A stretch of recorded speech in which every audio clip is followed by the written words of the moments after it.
L'autonomia differenziata del Veneto. Domani ricorre il sesto anniversario della storica consultazione regionale che vide partecipare più di 2 milioni di veneti che approvarono praticamente con un plebiscito questa importante riforma. Avvalata dalla Corte Costituzionale, la cui legittimità venne riconosciuta anche dal Capo dello Stato, ad oggi permane però solo una bozza della legge quadro. Nonostante la Costituzione consenta la richiesta di autonomia in 23 materie, dagli oppositori viene ancora definita strumentalmente una riforma spacca Italia, un pensiero non condiviso dai vicentini, primi per affluenza che raggiunse il 62,7% e con una percentuale di sì che raggiunse il 98,3%, un primato veneto.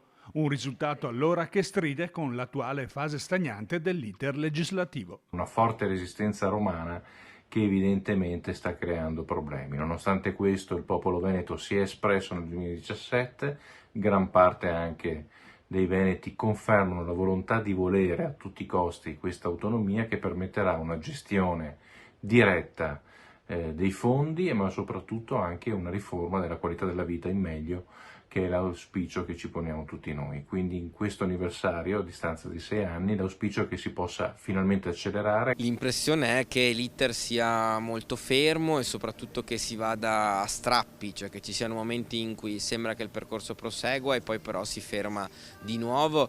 Il tema, come abbiamo sempre detto, è partire da alcune materie e soprattutto che siano molto chiari i LEP. Da questo punto di vista serve un'intesa in Parlamento, sembra che all'interno della maggioranza questa intesa al momento non ci sia, quindi aspettiamo e capiamo ci sono novità. C'è un accordo chiaro, cioè la maggioranza ha condiviso l'obiettivo di attuare il regionalismo differenziato, perché il regionalismo differenziato non è solo un grande sogno anche della Lega, ma è un obiettivo che si è prefigurato, che si è prefisso anche il Veneto per poter valorizzare anche meglio il territorio. Dobbiamo essere veramente tutti uniti, volenterosi, ma soprattutto anche tutti gli esponenti politici del Veneto devono essere uniti per arrivare veramente a conclusione.